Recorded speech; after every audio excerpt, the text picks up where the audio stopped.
Quentin, they are convinced that we're having a reading quiz, that's something that they are studying. So Jamie and Quentin, if you would also like to study pages 45 through 48, it's probably a good idea. What should I do?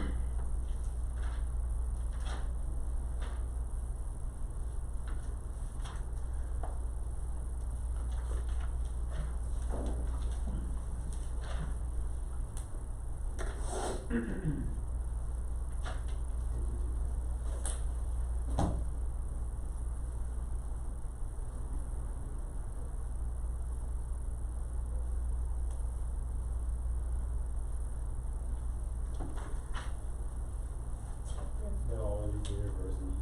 But, You what? good luck. What? Good luck. What? Good luck on what? The reading quiz? Alright, Jamie and Quentin, they've been studying for about 2 to 3 minutes, so if you'd like to pause the video to also study for 2 to 3 minutes, you may, but everybody else, go ahead and get out 2 pieces of paper, a pen. You don't need a pencil because of Corona, we're not gonna grade in class, but go ahead and get out 2 pieces of paper and a pen. That means books away, Genesis. Time is up. Books away, Ethan. Time is up. Sorry, Brett, you picked a bad day to go to the bathroom. Suicide. No, Ethan. Genocide. No, okay, no. Concentrate. Yeah, 2 pieces of paper since y'all are kind of close together in this class. Aww. 2, hurry, Ethan, hurry. You just wanna write US history pop quiz at the top, that's fine, I'll fix the numbering later.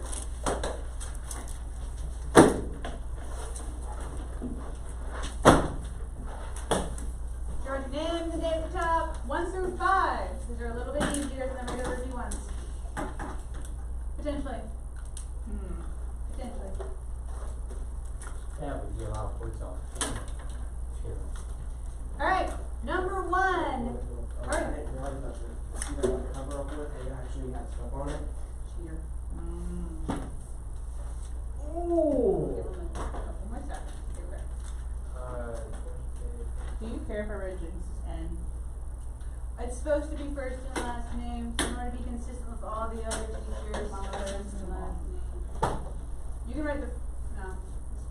Alright, number 1. Listen, these first couple questions are multiple choice or true false, so listen carefully to all your options. Now, make sure whenever you choose an answer that you write, that you are very clear which one you mean. If you mean A, write A. If you mean B, write B. If you want the word, write the word, but do not mix them up, because don't try to claim 2 answers basically as one. I had someone do that one year, so don't do that. So, make sure you're very clear in what you're claiming. Number 1, what was the first institution of higher learning founded in North America in 1636?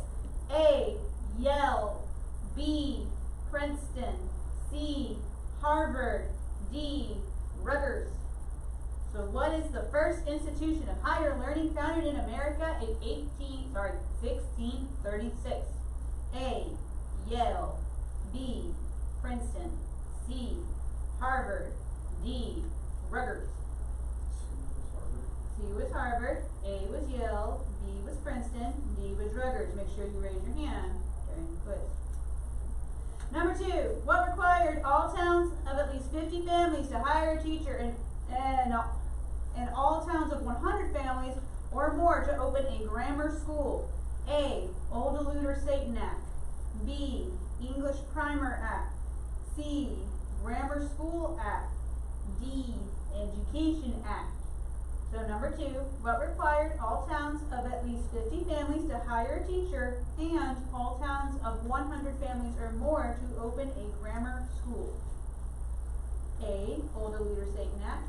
B, English Primer Act. C, Grammar School Act. D, Education Act. Number 3 is true or false. You have a 50-50 shot. Just guess. Write the word true or write the word false. Don't write this funky T or F. I had someone write a hybrid one time. True or false? No in-betweens. The Bay Psalm book was the most widely used textbook in colonial America. True or false? The Bay Psalm book was the most widely used textbook in colonial America. Just true or false? Number? What? Right now? Go right up and mark it wrong. Number 4, true or false again. The trial of John Peter Zenger set the precedent for freedom to print the truth. I lost my phrase for a second. True or false? The trial of John Peter Zenger set the precedent for freedom to print the truth. Or freedom of the press, if you want to think of it that way. True or false? John Peter Zenger. Number 5, listen to your possible options. What was America's first regularly published weekly newspaper? A, New England Current. B, Virginia Journal. C, Boston Newsletter. D, Washington Herald. So what was America's first regularly published weekly newspaper? A, New England Current. B, Virginia Journal. C, Boston Newsletter. D, Washington Herald. Alright, so this is the first time we've done one of these. Anyone need anything repeated? No, doesn't look like anybody does. So go ahead and give it to me as I come by. And go ahead and take out your homework again so we can go. What? I had a question. It's history quiz. We can't go over the answers just in case JD or Quentin haven't taken it yet, so I can't answer it. Okay. It's just a question, why is it called Old Leader's Day? What? Why is it called? You should have read your homework. I did read it, she just said, it didn't tell me why. I don't think it told us why it's called that. We'll talk about it. We'll talk. Nope. You're not teacher. Sorry. Alright, go ahead and take out your textbook. Turn over, well, homework first. So, forgot. Okay, go over the homework. Oh, So it was 1 through 7 on page 48. Why was American colonists vitally interested in education? Ethan. because they thought education would help an educated man keep his freedom. Or something like that. Okay, yes, so that is partly it with the idea that yes, it helps them to stay education and stay free. What book in particular did the Puritans want their children to be able to read? Anyone think they remember? Oh, the Chris? Bible. What's that again? Me? Bible. Yes. And so, now Oh, remember. that was a guess. Now remember, these are the Puritans, so they very much wanted to read the Bible, because remember, Roman Catholic Church for so long, it was just the Pope that could read. So they understood you need to be able to read your own Bible and to know what the Word of God says. Plus, they also knew it would help you to keep your political liberties if you knew what the different documents said, like Magna Carta. So they said it's very important that people be able to read. Number 2, what was the first institution of higher learning in British North America? As you go through these, you might realize, you might be able to start kind of figuring out how you loosely did on the reading quiz or on the pop quiz. But make sure that if you go through and if you go, I didn't do so well, then make sure you go back and pay a little bit more focus into reading quizzes. Most of the time, I don't have a ton of reading quizzes in this class, but if reading quizzes are consistently not so good, I'll start bumping up the number of them because you need to be focused in your reading and not just flying through it as fast as possible. So what was the institution of higher learning in British North America? Brecken. Harvard College. You know, and then did it ask for the year? No, so just Harvard. So higher, so it's Harvard. Do you remember the year that it was founded? All right, well, 1636. I was Sorry, 1636. We will, that's a date you're going to have to know anyway, so just make it up for it. Alright, so number 3. What law provided for the establishment of the first public education system in America? Alright, Ethan. Old Deluders Satan Act established the public school. I lost my spot. Oh, I found it. Yes, Old Deluders Satan Act. Okay. To answer your question now, why is it? Well, we'll talk about it more later. But who is Old Deluder Satan? I don't know. Who is Satan? Good question. Okay. Now, what did he do? Now, how was the first? Okay, partly. How was the first sin committed? Delusion. Or what's delusion? Sin. No. Okay. What did he Tricked do? him. What? Trick. He tricked Eve in particular. So that's how come it was nicknamed the Old Deluder Satan Act, was because they said that Satan likes to trick people. So you need to be able to read the Bible and know what the Bible says. That's why it was called the Old Deluder Satan Act, the old trickster Satan, basically. So that way your children won't be tricked by the Satan's lies. And so that's where the name comes from. We'll talk about that later on. But that's where the name basically comes from. Oh, okay. Number 4, what kind of school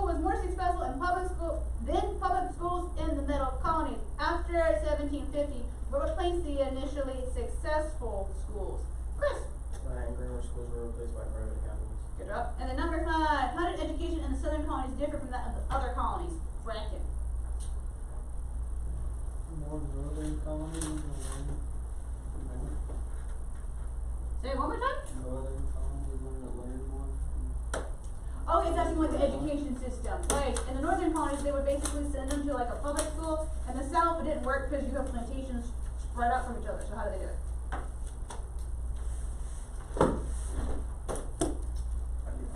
Okay, Genesis. Number 5. The first, just kidding, the education in southern colonies differs from that of other colonies because some of the families cannot afford private tutors, so either a hired teacher or district servant taught the neighborhood children, includes school houses. So in some cases, if you were a wealthy family, they would hire a private tutor to come teach the kids. If you weren't super wealthy, basically you and other families in the area would send all your kids to basically an abandoned field.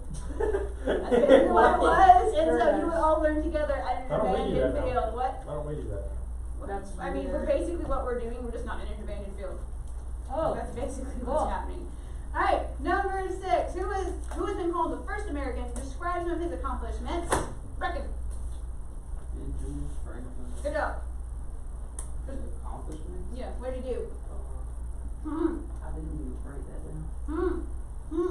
That sounds like incomplete homework. Signed the Then Declaration of Independence. anything else? This is an accomplishment. This looks like incomplete homework if you're looking in your book. I mean, I wrote it down. I had his name. Ooh! So you didn't answer the full question then. Apparently. Since you did it partially, and this is my warning, read. You show it to me for class tomorrow. I will throw it away. Or today. Or today. We'll do it today instead of. But make sure you read your entire sentence. I have his Okay. accomplishment. Good job, Ethan. One of them, that is. He wrote the Poor Richard's Almanac. Good job. So he signed the Declaration of Independence for Richmond's Almanac. You got anything else? the Franklin stove, Good the job. lightning rod, bifocal. Good job. You got anything else, or did she take them all? I'm sorry. But yeah, so yes, inventions. He was a philanthropist. He wrote books. So there was a lot of things that he did. Talk about him. Oh, look at your Jamie, talk quickly. Okay. The eye doctor once told me that I was like almost so blind that I had to get bifocals. Okay, a bifocal just means that you have the two different like prescription lenses in one like lens. So it's I mean that happens. It's okay, but it's one of those. I'm sorry, the doctor told it to you like that. That was a little rough. Okay, the fast, go.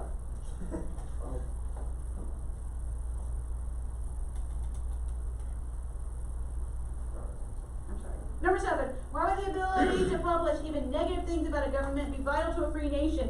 We are highly aware of this today. Yeah. Alright, Ethan. Because if you didn't have that freedom, America would slowly become horribly trash. Is that really what you wrote? Okay. That's what I wanted to know. Like, freshman. Okay, I said. Okay, what would be a better book answer? But you're right that it was called Problems. I don't know about trash. They would become problems. Okay. I said you couldn't push. I didn't say the government, but if you couldn't push the government, it'd be a dictatorship. It could be as well. And so that's part of the reason as to how come it's important, and in America we said it's important to print the truth. And so even if it makes the government look bad, well then fix it, government. And so that was the idea. So that's part of the reason why in America we're supposed to publish the truth. Now today our newspapers have gotten a little bit, we're going to talk about them a little bit later on, about how they started publishing because they want to sell money. And they want people to read their stories. Sell They start money? switching. No, like they want to make money by selling newspapers. They can't sell money, but they Okay. want to have people buy the newspapers and read them. So basically, they start resorting to writing stories to get a reaction or an emotion out of. So that's how come our newspapers have shifted slightly today, as opposed to just the truth and sticking to just the facts. All right, we gotta move on really fast. We're gonna do just a rapid fire review because I have got to go and I have to move. All right, so thinking back over, just raise your hand if you know. What is the year for the founding of the Massachusetts Bay Colony? Just raise your hand if you know. 1619. No. Reckon you raised your hand a second ago. Massachusetts Bay. I was tapping on my I'm sorry. Massachusetts Bay. Anybody else? 1608. But you're not raising your hand. I know it. 1608. Nope. Oh, 16. Let's go back. 1620. Nope. That's Plymouth. 1630. 1630. Massachusetts Bay. 1630. No way. All right. Who founded Connecticut? Just raise your hand if you know. Connecticut. Okay. Anybody? Anybody else know? Oh, Ooh, this Kenneth. is sad. Cotton? Nope. Thomas Hooker. Yes, Thomas Hooker. Thomas Hooker, Look it founded up. Connecticut. Who founded Rhode Island? Just raise your hand if you know. Is that Robert, Keep saying Robert. It's not Robert. Robert. Let's start with an R. Roger. Roger Williams. Williams. Roger Williams. What was the name for the book that he wrote? Oh, Key into the the key language to of- Raise your American, hand, Genesis. key to American Indians. Key into the language of what? American Indians. America. Close enough. Key to the language of America. Alright. You specifically, Genesis now. Who was the person that was over the Dominion of New England? Who was the governor that was sent over to try to keep the New England colonies together and it didn't work? We shipped him back. To start with. Return to sender. To start with. Last name begins with an A. Alright, so raise your hand if you know. What was on it? What's that? What? What was the definition? He was the governor of the Dominion of New England. Remember they tried to force the New England colonies to be together. Isn't his last name like Andreas or something? Yes. I don't remember the first name, but I know his last name is Andreas. Alright, Sir Edmund Andros. So Andros. Just be careful. Andros. Andros. Was it Alright. here, Westmore or something? A what? Nothing. Okay, make sure we're not getting distracted. Which colony was founded for the Catholics? Right? Massachusetts. Nope. That was Puritans. Maryland. Maryland. So it's made up Maryland. Alright, which one was wealthier, North Carolina or South Carolina? South Carolina. Alright, so whenever New Netherland was given away to the Duke of York, where did their name change to? Jesus. New York. New York. Name one of the two people that helped found New Jersey. Okay, Chris? Isn't it Penn, William Penn? That's Pennsylvania. New Jersey. Anybody know? Tomorrow's Wednesday. When was that? Same. What's that supposed to mean? Tomorrow's Wednesday. So, We did have a pop quiz. well, your test is Friday, so you should be studying for these colonies because I don't have a lot of time and I have to go. So, if you're sitting there going, I don't know this stuff, well, I'm concerned first off because test is Friday. But then also tomorrow is Wednesday and I'm letting you know right now you should start being ready. So, Sir George Carteret and Lord John Berkeley, they did New Jersey, so both of them together. Make a note for that. Alright, who founded Pennsylvania and Delaware? Okay. William Penn. This is William Penn. What was the major religious group in Pennsylvania and Delaware? Send the people that start with the beginning. Starts with Q. Few Quakers. Quakers. Alright, who founded Georgia? Okay, Chris is only raising his hand. Isn't it, is Sam? No, I know his last name is weird though, isn't it? It is weird. Go get it up. Oglethorpe, remember his first name? James Oglethorpe. James Oglethorpe. What is the year for the founding of Savannah? Alright, Jesus. Oh, I'm sorry. We just accepted James Oglethorpe. I'm sorry. Okay. 1733. 1733, making up that founding of 17? Savannah. 17. Remember, Okay. it's much later. It's much later. 17. The ladies' colony? Right? This is like one of the last colonies. So Old colony. 1733, Georgia. What is that the old colony? What's the oldest colony? Georgia, is that the oldest colony? Like, Yeah. no, the oldest one to be found. The oldest colony to be What? founded? Oh. What year was Plymouth He's asking founded? if The it's earliest newest. one to be The founded. newest. He's Oh. To now. Sorry. Oh. Like, the Hawaii, oldest colony that was founded. The last colony that was 1956. founded. Are you talking about in history The so last far? colony that was founded was Hawaii Georgia. was founded. He's talking about the What was original that? 13. The Stop, 13 stop. colonies, which one was last? Georgia. Okay, that's what I thought. Okay, I thought you were asking which one was the earliest. No, That's what I was no, like, I was like, why are you asking if Georgia's the earliest? The earliest It's one the to be latest. founded. Like, And then the to now. latest colony, if you're talking about in history, the 50th colony is Hawaii. Yeah. So, just being up for the 13 colonies, yes, Just Georgia Hawaii is the Island. last. Alright, we started talking about life in colonial America.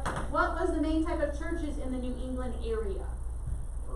This is the Puritans or the congregational churches.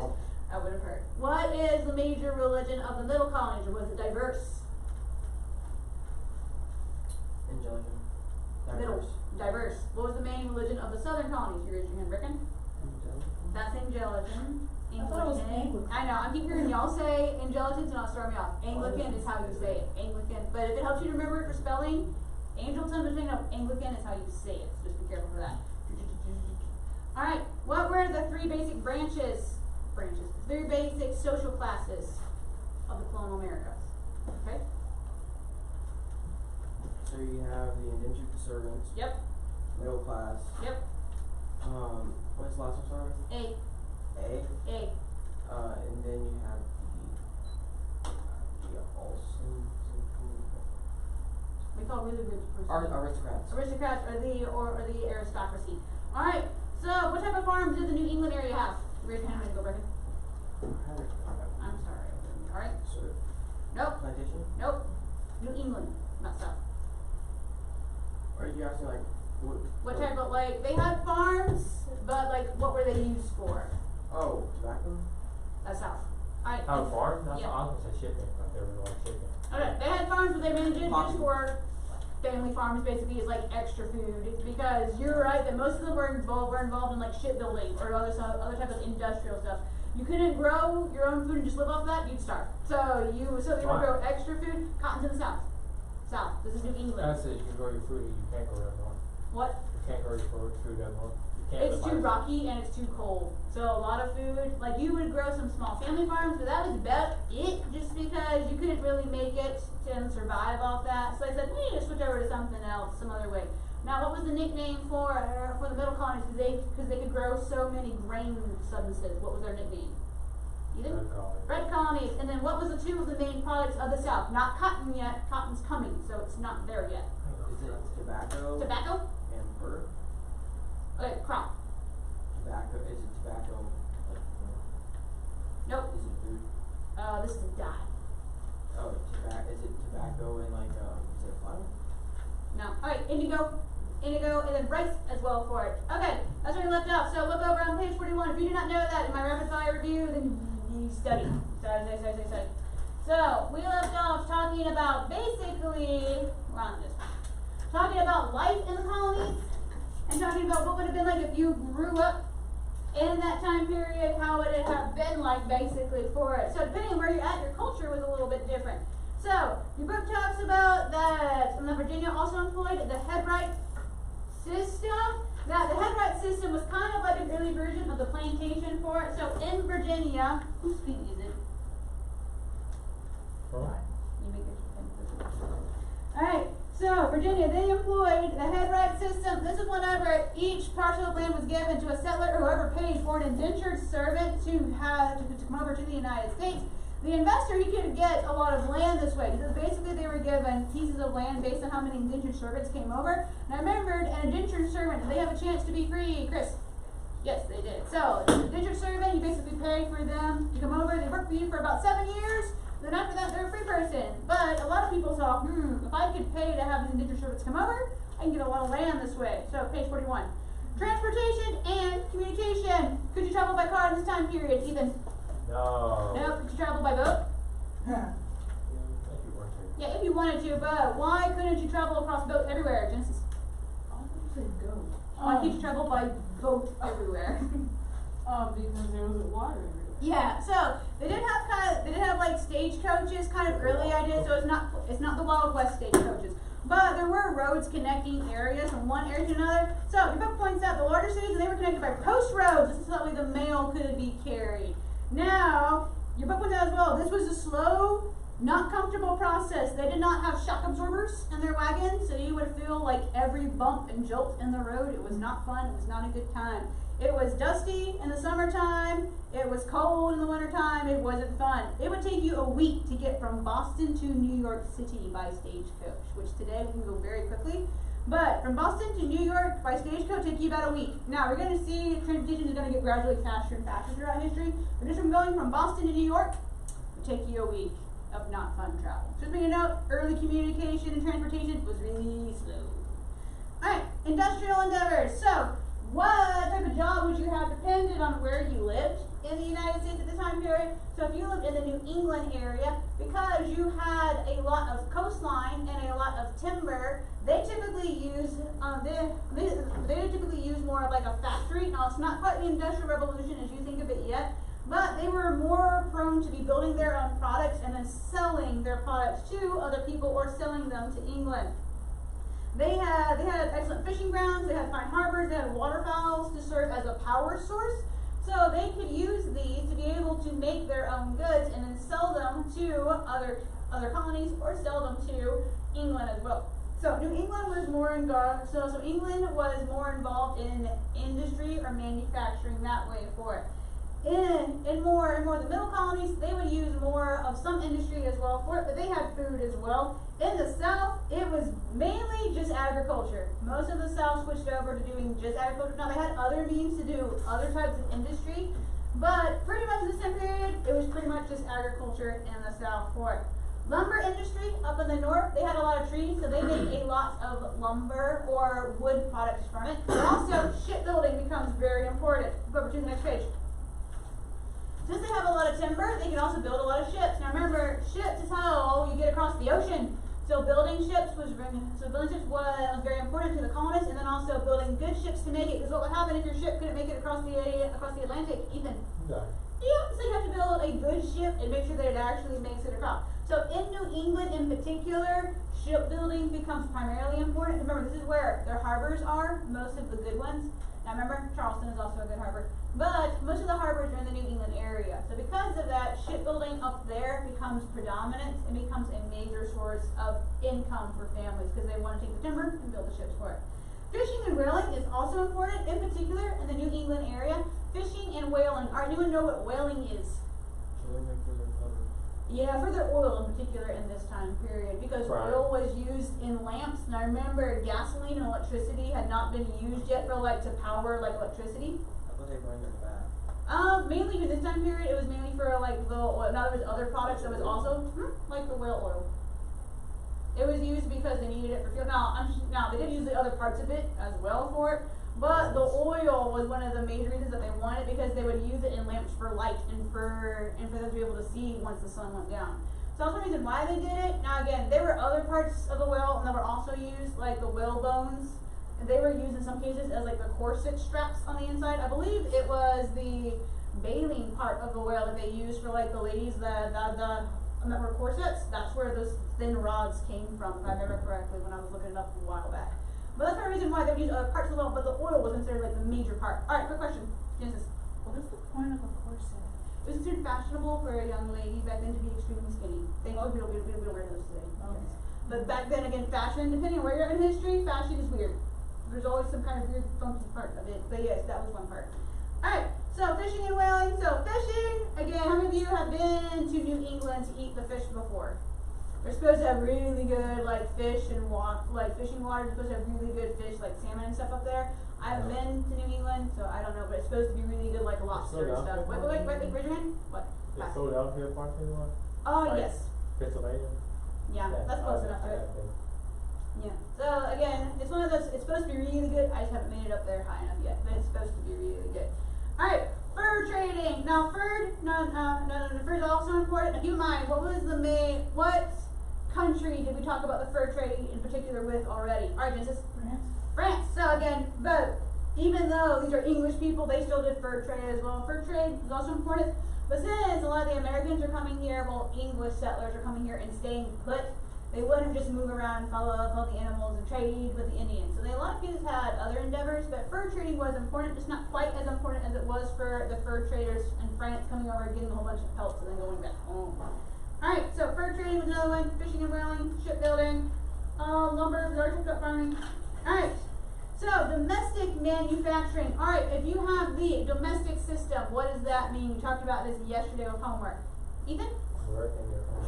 Yep, so if you need a shirt, your mom or you would have to make your shirt for you. So, you're doing that in the early colonial days. Most manufacturing was done by the entire family in the home in a system known as the domestic system. So, if you needed to make an article of clothing, you would have to weave the wool into cloth. You'd have to make flax and hemp into rope. You would make shoes and clothes from leather. Tools and furniture were also made at home. So, everything you had to pretty much make it yourself. Because there weren't really stores to go out and buy it yet. There is no Walmart, you can just go purchase it. And there's not even really a general goods store to go out and buy the product. If you need it, you have to get it yourself. Otherwise, that's it. You're basically stuck out west in some cases. Now again, the west is like Tennessee. So we're not way out west yet, but still, you're stuck in some cases in the middle of nowhere, or it's really hard and really expensive to get the products. So you would have to make it yourself. You're pretty much on your own, you and your family. Alright, so anyone have any questions about that? So making up New England area, they have a lot of timber and shipbuilding. Making up for that. Middle colonies was more so in grain, but some other varieties as well. Southern colonies almost always had to do with agriculture. They had some other resources, but didn't really use them in this time period. So make a note of that. Alright, so the triangular trade routes, a lot of sailors realize that if you do a 3-port system, they can get goods from all 3 ports and make more money from going across the Atlantic over and over again. If you just go back and forth, you're basically doing a 2-port stop, but you're still going all the way across the Atlantic over and over again. So they decided, it'd be a little bit easier and a little bit more profitable if we do a 3-way flip like this one. So if you're in the northern triangular section, they would bring manufactured goods from Great Britain, sell them to the American settlers. They would pick up goods and bring them to the top part of Africa, because there was also colonies and trade over there. Not for us, but there were colonies and trade over there. So they would bring them wheat, rice, dyed fish, lumber, tobacco furs, pick up oils, fruits, and then go back over to Europe and sell them again. And then they would make this triangle path over and over and over again. If you were in the southern portion of it, they would bring rum to Africa. Anyone know what rum is? Raise your hand. Is it like alcohol or something? Yeah, it's basically a version of alcohol. So they would bring rum to Africa. The Africans in this area would trade slaves for rum. So again, this is not a good practice at all. But they would trade rum for slaves. They would bring the slaves to the West Indies in particular, because remember what country is predominantly colonizing down there? Raise your hand if you know. Raise your hand. Spain. Now, if you got bought by a Spanish trader, your life was going to stink. But that was part of the reason why they brought them down here mainly. Any slave that was not sold down here, they would also bring up into North America and potentially sell them there as well. But they would also bring sugar, fruit, and molasses. So you would have this triangle pattern going on down here as well for it. So again, these triangular trade routes were how a lot of sailors said this is the most profitable way to get around. Okay. How long do you think those round trips go? Oh, depending how long they stopped at a port and depending on like if they needed repairs, I would say on average a round trip, I would say loosely about 3 months. If I remember correctly, it takes about 60 days to do this, if I remember correctly. But then you're going back across and then back up again. So I would say loosely 2 to 3 months. But again, weather in the wintertime, they wouldn't go across it. And also, like for now, what is current, like, what do we nickname August, September, November area? Hurricane season. My mom's school was actually closed today in Louisiana because Hurricane Marco was hitting. So that's part of the reason why sailors would know, okay, you have to be careful in the Atlantic at certain periods of the year. So again, depending on the season, they would also know it's not safe to go across right now, but wait, you can go later. Alright, so just need to note that these triangular trade routes, that's how a lot of the sailors would travel and get their resources. You don't have to know what came from what port, so don't memorize, okay, manufactured goods came from Britain. Okay, you don't have to know that part. Your book's just pointing it out to you. That is part of the reason as to how come Britain starts throwing a fit whenever North America starts making their own manufactured goods, because England goes, well, wait a minute, we've been making stuff and we've been selling it to you. You can't make your own stuff. We don't like that. And that's part of the reason as to how come we start having trouble with England later on, is they start trying to control what we can and cannot make in North America. We're going to talk about it once we get there, though. Alright, colonial culture. Alright, the first thing your book's talking about in this section is art. In this section, talking about what are some of the different kind of cultural trends. Alright, so art. What is art? We haven't talked about art yet in this class. What is art? Someone raise your hand. Chris? What I'm drawing. Alright, well make sure you're paying good attention and not just drawing, Chris, so put it down and eyes on me. So what is art though? Anything that you put on a piece of paper and or paintbrush. I feel like that's debate. But you're right that, yes, you would It's basically in art. a lot of cases try to create something, typically trying to recreate how something looks, but yes, in today, there's a lot of different versions and a lot of different types of art. So, in this time period, doing someone's portrait was considered a popular form of art. Does anyone know what a portrait is? Okay? Painting someone's face onto a piece of paper. Yeah, or canvas in this time period. So your book has a picture of someone else's portrait. So just make a note of him. So John Singleton Copley, that he was considered one of the best portrait painters of his era. Just make a note of him. So John Singleton Copley, make a note of him. He was actually granted a member into Great Britain's Royal Academy. That's kind of like an institution for good people in like the sciences, well, arts in particular. So saying, hey, if you make it into this, you're a good artist. So just make a note. So John Singleton, hopefully make a note for him. So portraits was a popular form of painting because could they have just take a photo of someone in this era? Reckon. No. So if you had a loved one and if they died, you couldn't have a photo to remember what they looked like. So getting a portrait done of your family or of a loved one was considered really popular, so that way you can have their photo and know what they looked like. Music was also important in this era, so to make a note, William Billings, he was the first notable composer born in America, so make a note for him. He wrote 2 songs in particular. You don't have to note them. I tried to find versions of them online, and they were really boring, so we're not going to listen to them. But The Lord is Risen Indeed and David's Lamentation, speaking of though, that William Billings, he was the first notable composer born in America, so make a note of him. Science was also improving. Now, we're going to read about him a little bit later on, but who was the guy that invented the lightning rod, and then also the experiments of lightning? Just raise your hand first. All right. Benjamin Franklin. So just make a note that Benjamin Franklin in regards to science. So he did studies of lightning and electricity, lots of other stuff. So Benjamin Franklin as well. Continent Mather, make a note of him. He introduced the smallpox vaccine in America, trying to keep people from getting smallpox and dying. So he was helping people to be able to have a vaccine so you wouldn't catch it at all. Your book talks about the Enlightenment really quick. The Enlightenment, this is a rival philosophy. I think my mascara is in my eye, sorry. The Enlightenment, this was a different movement that was starting in the 18th century. This was departing from just believing in just the Bible. So the Bible teaches about God, man, and the universe. This is basically a rival philosophy trying to remove the scriptures from it. It departed from traditional beliefs about God, man, and the universe. They rejected man's sin nature and believed that he believed that man is naturally good, exalting man and his accomplishments. So they're saying basically that people are basically good and they make some bad choices. Now, you can be good and you can also be bad, but what does the Bible say about man's sin nature? Alright, Genesis. We die daily. That you what? We die daily. Yes, you should die daily, or that man is naturally bad. You don't have to teach a little kid how to lie or how to steal.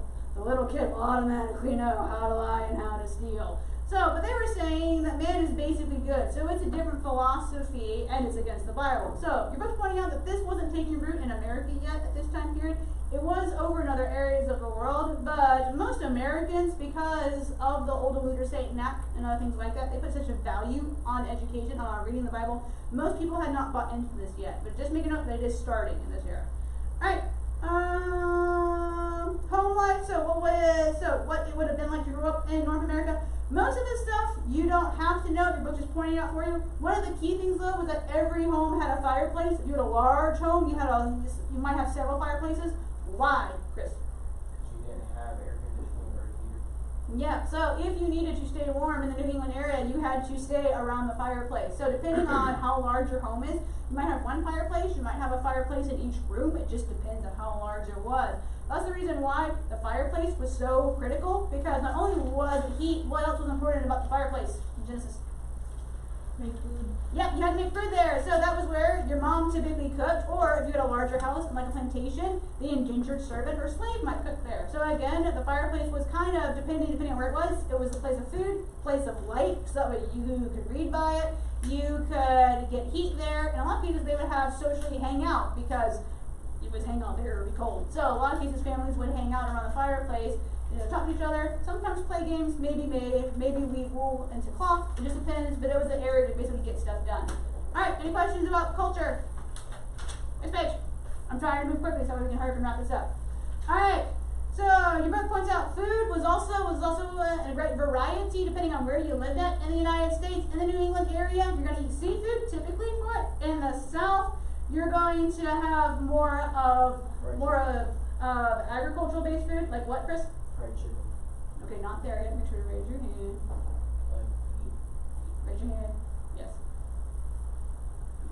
Beef or mutton in particular, they would raise sheep down there in a lot of cases, and once the sheep stopped making wool, so they would eat the sheep because, again, practicality in this era. If the animals stopped laying eggs, like if they had chickens, and if they stopped laying eggs, sorry chicken, you're now going to have roasted chicken, not really fried yet, but roasted chicken. Okay.